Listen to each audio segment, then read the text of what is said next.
नमस्कार विद्यार्थी मित्रांनो, सहर्ष स्वागत आहे आपलं सर्वांचं गगनटाच्या यूट्यूब चॅनलमध्ये. आज आपण पाहणार आहोत इयत्ता 6वी गणित विषय आहे, fraction subject, chapter number 6, practice set 6.1 पाहणार आहोत आपण सेमी इंग्लिश यासाठी. तर भरभरून प्रतिसाद द्या, लाईक सबस्क्राईब शेअर जरूर करा आणि नवीन कोणी असेल तर सबस्क्राईब करून हा व्हिडिओ शेअर करा. चला, क्वेश्चन नंबर 1 आपण पाहणार आहोत, कम्पेअर द फॉलोइंग फ्रॅक्शन. आता फ्रॅक्शन म्हणजे काय, तर त्याचे काही भाग किंवा त्याचे काही तुकडे हे आपल्यासमोर आलं पाहिजे. फ्रॅक्शन म्हणजे त्याचे भाग. आधी हे समजून घेऊया आणि लगेचच आपण क्वेश्चन नंबर 1ला सुरुवात करूया. तत्पूर्वी तुम्हाला फ्रॅक्शन म्हणजे काय हे समजूया. मी फ्रॅक्शन म्हणजे पाहू शकता, हा आहे तुमचा 1/2 आणि हा आहे तुमचा 1/4. हे तुम्हाला समजलं पाहिजे. म्हणजेच काय, एका भाकरीचे, हे पहा फॉर एक्झाम्पल, ही आपली एक सर्वात घरातील जवळचं उदाहरण तुम्हाला विद्यार्थ्यांना जर द्यायचं असेल तर आपलं भाकरीचं उदाहरण घ्या. खूप मोठं घेण्याची गरज नाही. आपण बरोबर मध्यभागी जर ती कट केली, तिचे 2 भाग झाले तर त्याला आपण 1/2 बोलतो. ज्यावेळेस त्याचे इक्वल 4 पार्ट होतात तेव्हा आपण त्याला 1/4 बोलतो. म्हणजे एकाचे 4 भाग असं बोलतो. बरोबर की नाही. हा जो भाग आहे हा याला 1/4 असं बोलतो, कारण आपण काय केले, हा चौथा भाग घेतला आहे, बाकीचे 3 भाग रंगवलेले आहेत. बरोबर की नाही. आता सर्वात आधी तुम्ही हे समजून घ्या की तुम्हाला जर अशा प्रकारे इकडे आजूबाजूला निग्लेक्ट करा, दुर्लक्ष करा, म्हणजे तुम्हाला उत्तर बरोबर दिसेल. आपण फक्त हा भागाचा अभ्यास करणार आहोत. हे 2 जे भाग आहेत तर पहा, एका भाकरीचे आपण 4 तुकडे केलेले आहेत, परंतु याचे 2 भाग झालेले आहेत. यामुळे आपण याला 1/2 बोलतो. म्हणजे एका भाकरीचे 2 तुकडे. एवढा मुद्दा समजला. एवढंच फक्त लक्षात ठेवा, संपूर्ण चॅप्टर तुम्हाला इझिली समजून जाईल. ही जी एक भाकरी आहे तिचे 4 तुकडे आपण वेगवेगळे केलेले आहेत आणि त्यातला एकच भाग आपण घेतलेला आहे, हा न रंगवलेला. बाकी सगळे रंगवलेले आहेत. म्हणजे काय झालं, हे 1/4, 4 भागापैकी आपण एक भाग घेतलेला आहे आणि हा 2 भागापैकी आपण एक भाग घेतलेला आहे, असा अर्थ होतो. उदाहरणार्थ या सर्वांची जर बेरीज करायची असेल तर सॉरी या, तुम्हाला थोडं डिस्टर्ब होते, आवाज येतोय फार, थोडासा आवाज जाऊ देत. आता समजा तुम्हाला याची ॲडिशन करायची असेल. ॲडिशन म्हणजे काय तर हे पाहूया आपण. आता इथे पहा 2/4 आणि 3/4, यातील कुठली संख्या मोठी आहे तुम्हाला काय वाटतं? तुम्हाला काय वाटतं, गेस करू शकता तुम्ही. यातील मोठी संख्या कोणती आहे? 4 पैकी 2 तुकडे जास्त की 4 पैकी 3 तुकडे जास्त? ऑफकोर्स 4 पैकी 2 भाग हे जास्त आहेत.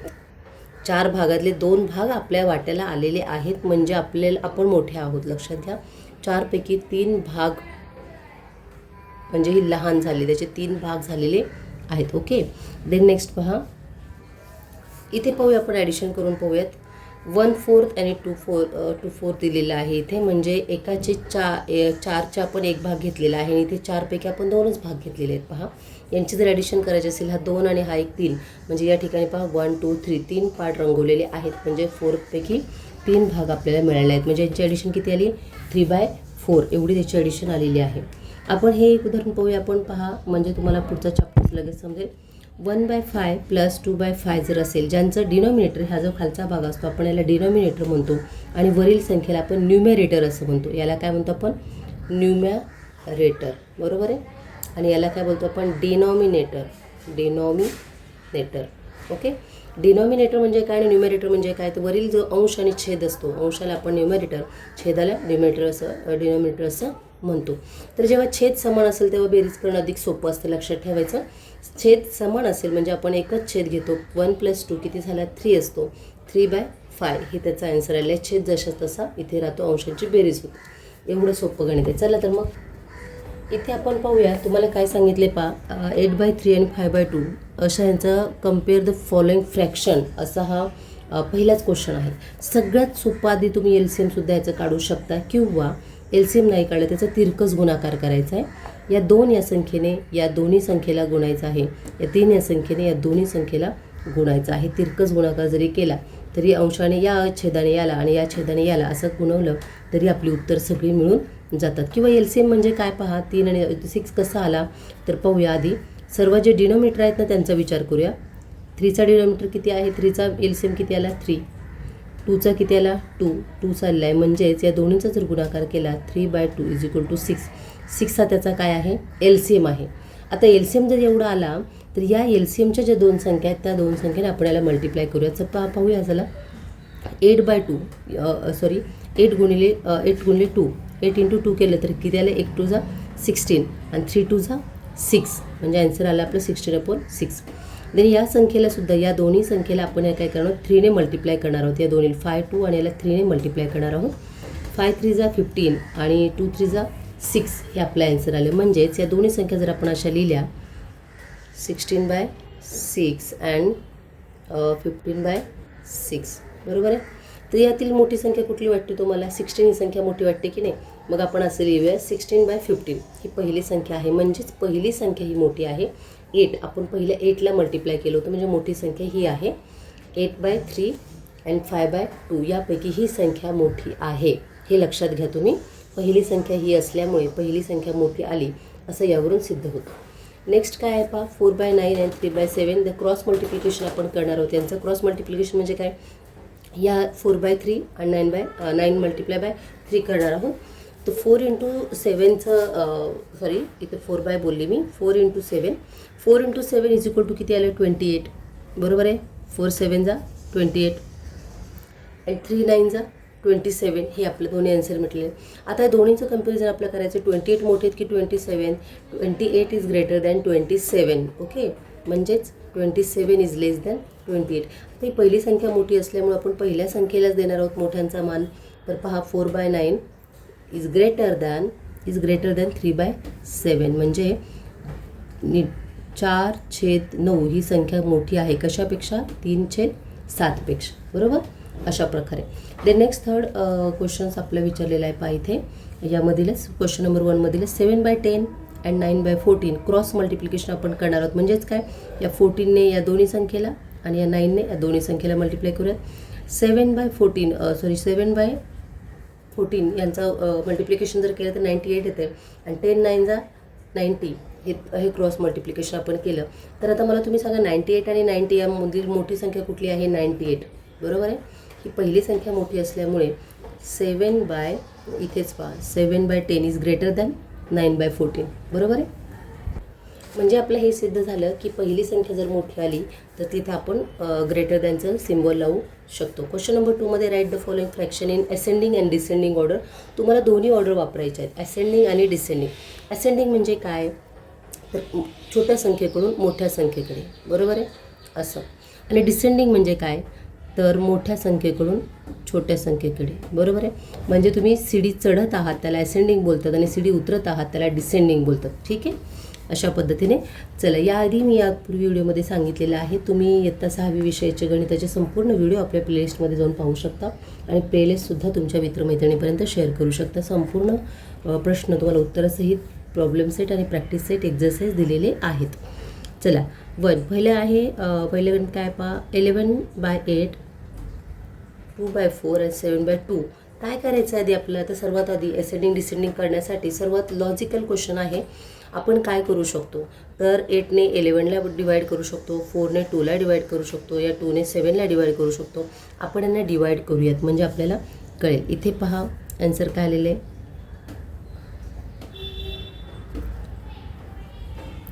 4/2ने जर डिवाईड करण्याचा आपण प्रयत्न केला. 4च्या टेबलमध्ये 2 आहेत का? नाहीत. आपण 0 घेतलेला आहे. 4 0 0. आपण हा 2 जशाच तसा खाली आलेला आहे इथे बरोबर की नाही? 0 घेतलेला आहे, 2 जशाच तसा खाली आलेला आहे. त्यानंतर इथं आपण डेसिमल पॉईंट लावू शकतो कारण की हा 0 घेतलेला असल्यामुळे आपण या संख्येच्या पुढे 0 लावू शकतो. 20. तर 4च्या पारड्यामध्ये 20 आहेत का? आहेत. किती नंबरला आहेत? 5 नंबरला आहेत. 4 5 जा 20 म्हणजे बाकी आपलं रिमाइंडर किती आले? 0. म्हणजे आपलं 0.5 हे आन्सर आलेले आहे. सेम इथे पण असंच करायचं आहे. पहा तुमच्या रफ वर्कसाठी आपण इथं करून दाखवतो आहे. इथे 8 घ्यायचं, इथे 11 घ्यायचा आहे. रफ वर्क करतो आपण समजण्यासाठी फक्त तुम्हाला. तुम्ही बाजूला साईडला केलं तरी चालेल. 8च्या टेबलमध्ये 11 नाही आहेत, पण आपण सर्वात छोटी संख्या 8च्या टेबलमध्ये कुठली आहे? 8च आहे म्हणून आपण इथे 8 घेऊया. 1 जा बरोबर आहे. 11मधून 8 गेले, खाली किती उरले? तर 3 राहिले बरोबर की नाही? 3 राहिले. आपण इथे डेसिमल पॉईंट घेऊन इथे 0 लावूयात. आता 8च्या पाड्यामध्ये 30 ही संख्या आहे का? नाही. त्यापेक्षा लहान संख्या आपण किती घेणार आहोत? 8 24 संख्या घेणार आहोत. 30मधून 24 गेले, खाली किती उरले? 6. 6च्या पुढे आपण 0 लावू शकतो. 8 7 56. 7 नंबरला 56 येतात ते. आपण इथे 56 जर मायनस केले, 56 मायनस केले 60मधून तर आपले किती राहतात ते? 4. आणि 4 जर आले तर आपण इथे परत 0 लागतो. 8 5 40 म्हणजे इथं 5 आलेले आहेत. इथे 40 मायनस म्हणजे रिमाइंडर आपले 0 आलेले आहे. म्हणजेच इथे आलं आपलं 1.375 एवढं आन्सर वरती आलेलं आहे बरोबर की नाही? आता हा दुसरा भागाकार जो आहे ना 7.2चा, हा तर इथेच करून पाहूया आपण छोटासा सोपा. इथे करून पाहूया आपण. 2 घ्या आणि 7 घ्या. 2च्या टेबलमध्ये 7 आहेत का, तर नाही आहेत, म्हणून आपण त्याच्यापेक्षा लहान संख्या घेणार आहोत. 2 3 जा 6 घेतला. 1 रिमाइंडर आले. आपण डेसिमल पॉईंट घेणार आहोत, इथे 0 लावणार आहोत. 10 आता 5 10 5 जा 2 5 जा 10 म्हणजे 2 5 10, बाकी रिमाइंडर 0 3.0. आता आपल्या एवढ्या ह्या बेसिक तुम्हाला भागाकार आल्यानंतर तुम्हाला आता समजेल यापैकी कुठली संख्या लहान आहे ते, कुठली संख्या मोठी आहे ते. 0.5 मोठी आहे की 1.3 मोठी आहे की 3.5 मोठी आहे, सर्वात मोठी संख्या कोणती. आपण या संख्या अशा क्रमाने लिहून घेऊयात आधी, म्हणजे तुम्हाला उत्तर संपूर्ण समजेल. खरं तर आपण जागा यासाठीच ठेवली होती. ठीक आहे. 0.5 1.375 आणि इथे किती आहे 3.5. यापैकी सर्वात मोठी संख्या कुठली आहे. हा काय आहे 0 आहे. ही पूर्णांक संख्या आहे का, कंप्लीट नंबर नाही आहे. हा 1 कंप्लीट नंबर आहे, 3 नंबर आहे. ही सर्वात लहान आहे. 0.5 इज लेस दॅन 1.3 आणि 1.375 इज लेस दॅन 3.5. हा झाला तुमचा लहानांकडून मोठ्यांकडे, म्हणजे हा झाला तुमचा असेंडिंग ऑर्डर. बरोबर आहे. आता तुम्ही इथे हीच संख्या तुम्ही डिसेंडिंग ऑर्डरमध्ये सुद्धा घेऊ शकता. इथे पहा डिसेंडिंग ऑर्डर म्हणजे कशी. इथे जागा आहे आपल्याला करण्यासाठी. इथे पाहूया आपण. 3.5 is greater than 1.375 and this is greater than 0.5. हे लक्षात घ्या. हे तुमचं आलं डिसेंडिंग ऑर्डर. बरोबर आहे. Descending order. ठीक आहे. मग आता असेंडिंग डिसेंडिंग ऑर्डर तुम्हाला मिळालेली आहे. यावरून तुम्ही एक काम करू शकता. ह्या ज्या संख्या आहेत हे अंदाज लावू शकता. सर्वात पहिली संख्या आपण 2/4 घेतलेली आहे, म्हणजे 0.5 आलेली आहे. पहा 0.5. 11/8 आलेली आहे 1.375 आणि 7/2 आलेली आहे 3.5. या तिन्ही संख्याचं जर कॅल्क्युलेशन केलं तर आपण चढत्या क्रमाने अशा संख्या लावू शकतो. असेंडिंग ऑर्डरने 2/4 11 is less than 11/8 is less than 7/2 आणि डिसेंडिंग ऑर्डरने आपण असं लिहू शकतो 7/2 is greater than 11/8 is greater than 7/4. बरोबर आहे. म्हणजे ही संख्या यापेक्षा मोठी आहे आणि ही संख्या यापेक्षाही मोठी आहे. अशा प्रकारे असेंडिंग डिसेंडिंग ऑर्डर आपल्या दोन्ही दाखवायच्या आहेत. नेक्स्ट सेकंड क्वेश्चन आपण पाहतो आहोत. 16/9 आणि 5/3 7/4 किंवा 7/4 यांचं एलसीएम जर काढायचं असेल काय करणार आपण. सर्वात आधी यांचे डिनॉमिनेटर समान करून घ्यावे लागते. डिनॉमिनेटर म्हणजे खालील ज्या संख्या असतात छेदस्थानी त्याला आपण डिनॉमिनेटर म्हणतो. या तीनही संख्या वेगवेगळ्या असल्यामुळे आपल्याला यांचं काहीच करता येत नाही आहे. मग आपल्याला इक्वल करण्यासाठी आपण काय करणार, सर्वात आधी यांचं एलसीएम काढून घेऊया. एलसीएम म्हणजे काय. 9चं एलसीएम किती आला पहा. 3 × 3 3 3 9. 3चं किती आला 3. 4चं किती आला 2/2. या सर्वातील आपण लिस्ट कॉमन फॅक्टर घेणार आहोत. किती आले पहा. सर्वांचं जर मल्टिप्लिकेशन केलं 2 हे दोन्ही 2 घेतलेले आहेत कॉमन. तिन्ही 3 घेतलेले आहेत. 2 3 घेतलेले आहेत कॉमन. यांचं जर मल्टिप्लिकेशन केलं 2 2 जा 4 आणि 4 3 जा 12 आणि 12 3 जा 36. तर 36 आपला हा काय आहे एलसीएम आलेला आहे. आता 36 एलसीएम आला म्हणजे प्रत्येक संख्येच्या डिनॉमिनेटर आपला 36 आला पाहिजे. अशा संख्येने आपण याला मल्टिप्लाय करणार आहोत. आता मला तुम्ही सांगा 16/9ला आपण कोणत्या संख्येने मल्टिप्लाय करणार म्हणजे डिनॉमिनेटर आपलं 36 येणार आहे. तर 4ने. 16 4 जा 64 आणि 9 4 जा 36. आता इथे 5/3 आहे ना. 5/3 5ला कोणत्या संख्येने आणि 3ला कुठल्या संख्येने डिनॉमिनेटरला मल्टिप्लाय केल्यानंतर आपलं आन्सर 36 येणार आहे. तर आपलं येणार आहे 12ने. 3 12 जा 36 म्हणजे वरच्या सुद्धा संख्येला आपण 5/12ने 5 मल्टिप्लाय बाय 12नेच गुणणार आहोत. म्हणजे आन्सर येईल आपलं 60. एक रूल लक्षात ठेवायचा. जेव्हा आपण वरच्या संख्येला एका संख्येने मल्टिप्लाय करतो त्याच संख्येने खालीसुद्धा मल्टिप्लाय करायचं. वेगवेगळ्या संख्या वापरायच्या नाहीत. हा गणिताचा नियम आहे. ठीक आहे. मग आपल्या इथं तुमचं 12 36 12 60 हे आन्सर आलेलं आहे. आता तिसरी संख्या काय आपली इथे पहा 7/4. बरोबर 7/4. आता 7 आणि 4 इथे 36 आणण्यासाठी या 4ला कोणत्या संख्येने मल्टिप्लाय करावं लागेल तर 9 या संख्येने मल्टिप्लाय करावं लागेल. 9 4 जा 36. मग आपण इतर घेऊया 7 9 दोन्ही संख्येला 9नेच मल्टिप्लाय करायचं सारख्या संख्येने. 7 9 जा 63 आणि 4 9 जा 36 हे आपला आन्सर आले. आता पाहूयात पुढे असेंडिंग ऑर्डर डिसेंडिंग ऑर्डर. तुमचं असेंडिंग ऑर्डर डिसेंडिंग ऑर्डरमध्ये आपण काय करणार आहोत ते संख्या घेणार आहोत. 5/3 7/4 आणि 16/9. यामध्ये ही सर्वात संख्या लहान आहे, ही मधली आहे आणि मोठी आहे. म्हणजेच काय 5/3 इज लेस दॅन 7/4 आणि 7/4 इज लेस दॅन 16/9. ही झाली तुमची असेंडिंग ऑर्डर म्हणजे छोटी संख्याकडून मोठ्या संख्येकडे जाण्याचा रस्ता. दुसरं आहे डिसेंडिंग ऑर्डर. तुम्हाला असेंडिंग डिसेंडिंग समजलं नसेल तर मला कमेंट्समध्ये नक्की सांगा, यावरती एक वेगळं लेक्चर घेईल. परंतु समजलंच असेल तुम्हाला. असेंडिंग म्हणजे खालच्या पायरीकडून वरती चढत जाणे आणि डिसेंडिंग म्हणजे वरच्या पायरीकडून खाली उतरत येणे, म्हणजे कमी कमी करत जाणे. 16/9 ही सर्वात मोठी आहे म्हणून आपण असं बोलतो. याचं वाचन असं करायचं असतं, 16/9 is greater than 7/4, 7/4 is greater than 5/3. अशा पद्धतीने याचं वाचन करायचं आहे. चला नेक्स्ट क्वेश्चन नंबर 3 आपण विचारले 7/10 प्लस 3/10. आता पहा, लक्षात ठेवा, अशी जेव्हा तुम्हाला ॲडिशन असते ना, सर्वात एक ट्रिक्स आहे, हे पाया जो असतो ना, म्हणजे बेस किंवा आपण याला छेद म्हणतो याला, किंवा याला डिनॉमिनेटर असं इंग्लिशमध्ये म्हणतो, याला न्यूमेरेटर असं म्हणतो. डिनॉमिनेटर जर सेम असेल तर तुमची बेरीज अतिशय सोपी असते. पहा, वरच्या न्यूमेरेटरची बेरीज करायची आणि कॉमनमध्ये एकच घ्यायचा आपण 10, कारण दोन्ही समान असल्यामुळे. तर 7 + 3 किती आले 10, आणि इथे पण आहे 10, 10 / 10 आहे. 10 × 1 = 10, म्हणजे आन्सर तुमचं 1 आलेलं आहे. किती आलेलं आहे? 1. नेक्स्ट क्वेश्चन घेऊया आपण सेकंड. 3/4 + 2/6. याचं बेस सेम आहे. बेस म्हणजे काय? एलसीएम आपला काढायचा आहे. काय काढायचं आहे? एलसीएम काढायचं. किती घ्यायचं आहे? 12 घ्यायचा आहे. यांचा बेस आपला इक्वल करायचा आहे. सर्वप्रथम दोन्ही बाजूला समान संख्या घ्यायच्या आहेत. जसे इथे 10 आहे ना, या नेक्स्ट पहिल्या उदाहरणामध्ये पहा 10. डिनॉमिनेटर इक्वल करण्यासाठी आपल्याला काय करायचं आहे? त्या संख्येला तिरकस गुणाकार करायचा आहे. म्हणजेच काय करायचं आहे? पहा, डिनॉमिनेटर चेंजसुद्धा आपण करू शकतो. 3/3 9 आहे. एलसीएमचा 12 आलेला आहे. 12 डिनॉमिनेटर तुमचा आला पाहिजे. मग एलसीएम 12 असेल तर डिनॉमिनेटरसुद्धा किती आला पाहिजे? 12 आला पाहिजे. हा सगळं सोपं आहे, कारण एकाच संख्येने दोन्ही संख्येला डिव्हिजिबल आहे ना.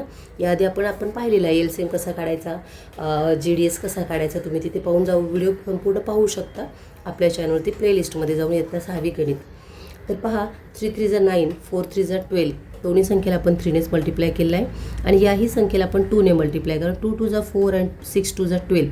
दोन्ही ठिकाणी आपला पाया किती झाला? 12 आलेला आहे, बरोबर की नाही? 9/12 आणि 4/12. आत्ता आपला डिनॉमिनेटर इक्वल झालेला आहे. खऱ्या अर्थाने आत्ता आपण गणिताला सुरुवात करूयात. म्हणजे आपण असं लिहूयात 9/4/12, बरोबर की नाही? मग 12 जर लिहिलं तर 9 आणि 4 प्लस किती आले? 13/12.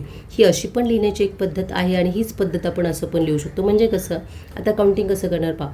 11 × 1 = 11 आणि प्लस या दोन्हीमध्ये मल्टिप्लायचं सिम्बॉल असतं. लक्षात ठेवा, कुठलीही संख्या आपण इथं घेतली तर गुणिले 12, आणि इथं वरती जे 1 आहे त्याच्यामध्ये ॲडिशन असते. म्हणजे इथे ॲडिशन करायची, इथं मल्टिप्लिकेशन करायचा, हा रूल आहे. 12 × 1 = 12 आणि 12 + 1 13, म्हणजे आलं आन्सर आपलं, बरोबर? तर ठीक आहे, चला पुढे जाऊयात. आता आपलं 1/3 आणि 7/5 आपण तितकंच गुणाकार करा किंवा एलसीएम काढून अतिशय सोपं आहे. एलसीएम का काढतो? कारण आपण ऑलरेडी आत्ताच्या चॅप्टरमध्ये काढलेलं आहे.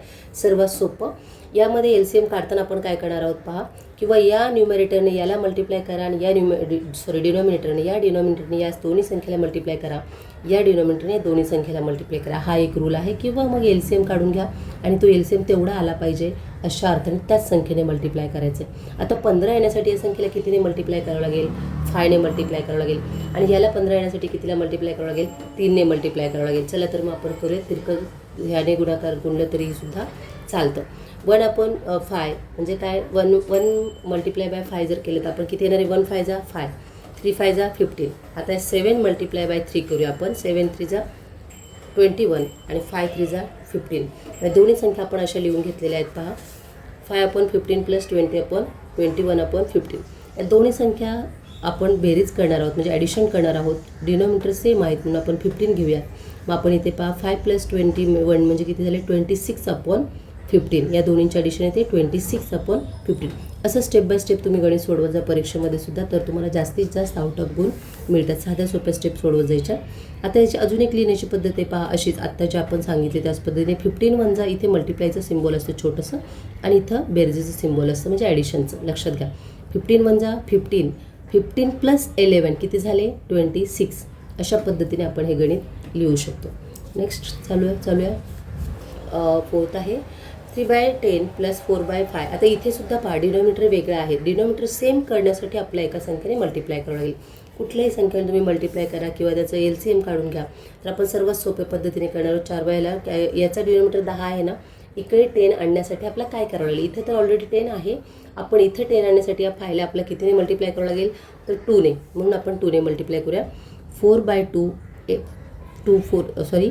4 2 = 8 आणि 5 2 = 10 आलेला आहे, बरोबर की नाही? मग आपण इथं आता आहे त्या संख्या आपण पुढे घेऊया. 3/10 + 8/10 दोन्ही 10 इक्वल झालेले आहे, डिनॉमिनेटर इक्वल असल्यामुळे आपण काय करणार, कॉमन एकच घेत आहोत. 3 + 8 किती झाले, 11/10. 11/10 लिहिण्याची ही सुद्धा एक पद्धत आहे. 10 1 जा 10 + 1 11, म्हणजे आपलं 11/10 हे आन्सर आपलं आलेलं आहे. हे फायनल आन्सर झालं तुमचं. नेक्स्ट 5/3 - 2/3 सेम डिनॉमिनेटर आहेत. इथे काय आहे, डिनॉमिनेटर 3 म्हणजे सेम आहेत. मग आपण डायरेक्ट मायनस करूयात. 5/2 केलं तर इक्वेशन आपलं उत्तर किती आलं, 3/3 म्हणजे 3 1 जा 3 1 आलेलं आहे. काटाकाटी केली आपण, 1 शिल्लक राहिला. नेक्स्ट क्वेश्चन आहे 3/5 - 3/7. डिनॉमिनेटर इक्वल नाही आहे. आपण या दोन्हीचं मल्टिप्लिकेशन केलं तरी आपलं 7 5 जा 35 येणार, किंवा असं जरी केलं 5चं किती येणार आहे, 5च येणार आहे 5चा, आणि 7चं किती येणार डिनॉमिनेटर, 7च येणार आहे. म्हणजे आपण 5 × 7 जर केलं तर 35 आलं, म्हणून आपण 35 हा डिनॉमिनेटर ठेवलेला आहे. बरोबर की नाही, कारण दोन्हीही कशा आहेत, प्राईम नंबर आहेत. मग या 7ने जर आपण याला दोन्हीला मल्टिप्लाय केलं तर आपलं किती आन्सर येते पाहूया. 3 7 जा 21 आणि 5 7 जा 35. यासुद्धा इक्वेशनला आपण इक्वल संख्येनेच मल्टिप्लाय करायचं आहे, 5नेच मल्टिप्लाय करायचं आहे. 3 5 जा 15 आणि 7 5 जा 35 जर आपला आन्सर आले. दोन्ही संख्या जर आपण अशा समोरासमोर ठेवल्या तर डिनॉमिनेटर इक्वल असल्यामुळे आपण एकच डिनॉमिनेटर वापरणार आहोत या दोन्हीपैकी, कारण ते कॉमन आहे. वरती 21 - 15 जर केलं तर 21मधून 15 वजा झाले, किती आले, 6 आन्सर आलेला आहे. म्हणजे 6/35 हे त्याचं आन्सर आहे. ओके, नेक्स्ट क्वेश्चन आपण पाहूया. चॅनलवरती नवीन असाल, चॅनलला व्हिडिओला आवडल्यास लाईक सबस्क्राईब शेअर जरूर, कारण हा व्हिडिओ आपल्या मित्रमैत्रिणीपर्यंत नक्की शेअर करा. हा आहे सर्वात शेवटचा, लास्ट बट नॉट लिस्ट हा क्वेश्चन्स आहे. A house is the built on the 2/5 of the plot of whole plant is equal to 1. एक म्हणजे हा पूर्णांक संख्या आहे. पूर्ण संख्येमधून आपण काय केलं आहे, 2/5 एवढ्या भागामध्ये हाऊस बांधलेलं आहे. गार्डन प्लॉट आहे 1 आणि गार्डन पार्ट आहे 1.